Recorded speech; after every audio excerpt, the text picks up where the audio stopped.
দেখো বন্ধুরা, আজ করব অ্যাক্টিভিটি 8 এ। এখানে একটা পয়েন্ট দেওয়া আছে, তোমাকে গল্প লিখতে হবে। আমি আমার মতো করে গল্প লিখেছি, তোমরা দেখবে।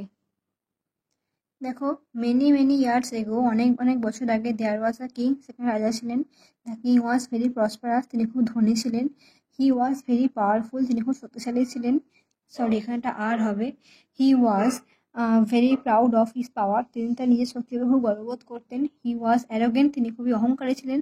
One day he told every subject of his kingdom that he could control everything on the world. তিনি তাদের সাবজেক্ট মানে হচ্ছে যে প্রজা, ঠিক আছে। বিষয়ের সঙ্গে সঙ্গে আরেকটা মানে হচ্ছে প্রজা। তিনি একদিন তার সকল প্রজাদের ডেকে বললেন তিনি সবকিছুকে মানে কন্ট্রোল করতে পারতেন, এরকম ডেকে বললেন পৃথিবীতে যা আছে। All people wanted to show his power, সবাই তার ক্ষমতা দেখতে চেয়েছিলেন। He also wanted to show his power, তিনিও তার শক্তি দেখাতে চেয়েছিলেন। টু অল, সবাইকে। So he took his courtiers to the sea shore, তিনি সুতরাং তার রাজপরিষদের সকলকে নিয়ে সমুদ্র সৈকতের তীরে গেলেন।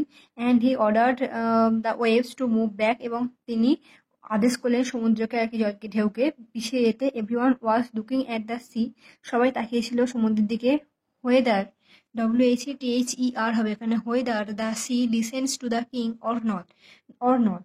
সবাই দেখতে চেয়েছিলেন যে আদৌ কি সমুদ্র তার কথা শুনছে নাকি শুনছে না, মানে শুনলো নাকি শুনলো না। But to every one surprise the wave lashed at the feet of the king, সুতরাং তারপর কি দেখলো যে সবাইকে অবাক করে দিয়ে সমুদ্রের যে ঢেউটা রাজার পায়ের কাছে ঝাঁপিয়ে পড়লো জোরে সজোরে। The king move back in fear, রাজা ভয় পেয়ে পিছিয়ে গেলেন।